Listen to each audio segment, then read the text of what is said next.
शाह खबर साहब से पूछता है। शाह खबर साहब, मुझे लगता है कि पीडीएम जो है कम्प्लीटली लॉस्ट है, वो उसको कुछ उसके पास स्ट्रेटजी नहीं है। कभी वो कहते हैं बाजवा कर गया है, कभी कहते हैं फैज़ कर गया है, अब कहते हैं सारा कुछ जो है बंदियाल ने कर दिया है।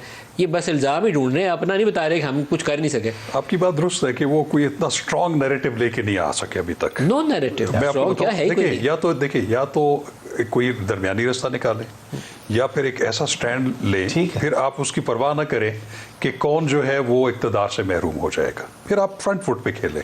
ये दरमियान वाली सिचुएशन नहीं है सर, वो फ्रंट फुट वाला बैट्समैन नहीं है इनके। मैं आपको बताऊं, इन्होंने टेल एंडर को ओपनिंग बैट्समैन बना दिया है, वो बेचारा क्या करे? मैं आपको बताऊं, ये जो गिवन सर्कमस्टांसेस हैं, इसमें बेस्ट सिचुएशन ये है कि कुछ ना कुछ अपना जो है ना अपने मौक़िफ़ को से थोड़ा सा पीछे हटें।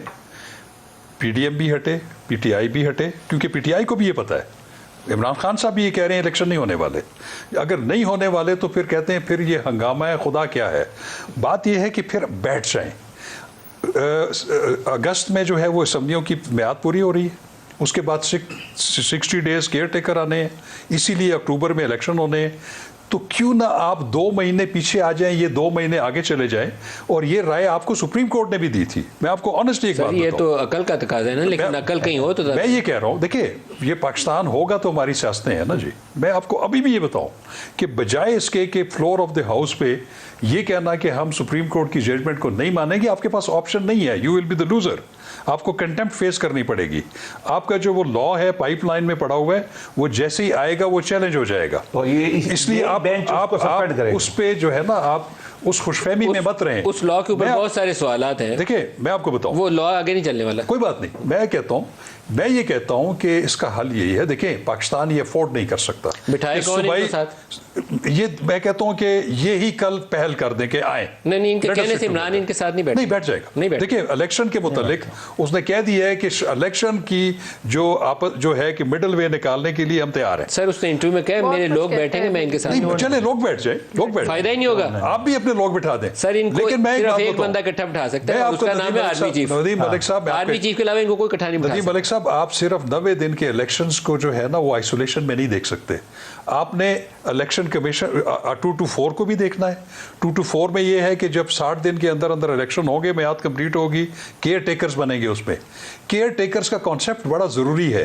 ये अगर इनबैलेंस पाकिस्तान में डिक्लेयर हो गया ना, केयर टेकर्स कॉन्स्टिट्यूशनल प्रोविजन है या इलेक्शन कॉन्स्टिट्यूशनल 224 के अंदर है? नहीं, वो है आपकी उसमें आखिर में जाकर जो बाद में जो उसका, लेकिन आइन के अंदर है। आइन के अंदर डाला है, वो उस सूरत में आइन के अंदर है। तो फिर सुप्रीम कोर्ट ने उसको ओवरलुक कैसे कर दिया? मैं ये कह रहा हूं, देखिए मैं ये कह रहा हूं तो ओवरलुक कर ही नहीं सकते। इसको अगर ब्रॉडर बेस पे देखा जाता, सुप्रीम कोर्ट देख लेती। इन तमाम पहलुओं को क्यों नहीं देखता? अगर कॉन्स्टिट्यूशन में है और पंजाब से इलेक्शन हो जाता है, कल कमीशन का इलेक्शन कैसे होगा पंजाब में? जो अब इसमें एक चीज एम्बिग्विटी है। जो चीफ मिनिस्टर असेंबली डिसॉल्व करता है उसमें जो है केयर टेकर बनेगी, लेकिन उसके नतीजे में जो इलेक्शन होगा वो जनरल इलेक्शन होगा, वो आइंदा 5 साल के लिए होगा। फर्ज करें ये 14 मई को इलेक्शन हो जाता है, उसमें ABCD कोई भी हुकूमत आ जाता है। अक्टूबर में इलेक्शन है कौमी असेंबली का, तो फिर केयर टेकर कैसे लाएंगे? नहीं आएंगे। यही तो मसला नहीं आएंगे। तो ये सुप्रीम कोर्ट ने इस पे आंखें, मैं यही कह रहा हूं कि उसके अब दूसरा भी एक इसका वाइस, सुप्रीम कोर्ट ने एक वाइस आईनी प्रोविजन को नजरअंदाज कर दिया। 10 और है ऐसी। देखिए मैं बता देता हूं, अब एक और है। अब फेडरल गवर्नमेंट किसकी है? फेडरल गवर्नमेंट PMLN की, उनके अलाइज की है।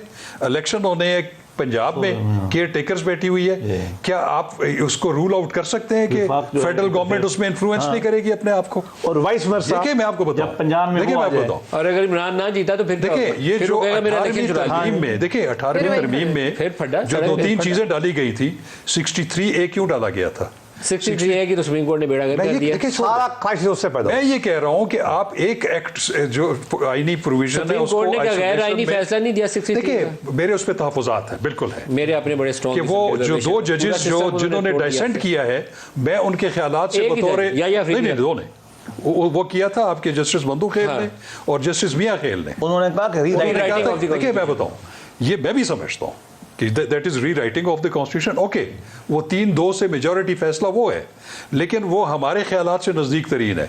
वो जो मंशा थी लेजिस्लेचर की आर्टिकल 63A के, उससे बियॉन्ड है। मैं ये कहता जफरुल्लाह साहब से हूँ पूछिए। मैं ये जी, कहता हूँ जी। कि इस पे ये एक कंसेंसस जो है जुडिशरी में भी होना चाहिए था, ब्रॉड बेस्ड कंसेंसस होता। सर चाहिए वाली इसमें- चीजें नहीं होगी। नहीं, मैं बताऊँ, चाहिए से नहीं होगी। उसमें ये चीजें आइसोलेशन में रह जाएगी। अगर इजाजुल हसन को इस 3 रुकनी बेंच में ना दोबारा डालते तो शायद इतनी बड़ी अच्छा, मैं आपको नदीम साहब एक और उन्होंने बात- दोबारा डाल के और बड़ा नदीम साहब एक और बात बताऊं, इंडिया में क्या होता है। इंडिया सर, में सर, मेरी बात सर से सुन, पूछ रहे हैं मेरी बात सुनते जी। हैं ना, इंडिया में स्टेट के इलेक्शंस होते रहते हैं, वो एक उनके अलग शेड्यूल, लेकिन वहां पे केयर टेकर वाला कॉन्सेप्ट नहीं है। पाकिस्तान में केयर टेकर वाला कॉन्सेप्ट है। अगर 2 असम्बलियां आ जाती हैं, वो 5 साल के लिए है, और इलेक्शन जनरल होते हैं अक्टूबर में, तो सर वो सुप्रीम कोर्ट को फैसला मैं करते हुए ये कह नजर रहा नहीं आ हूं रहा था कि ये सर। एम्बिग्विटीज है, सुना ही नहीं उन्होंने। एम्बिग्विटीज है।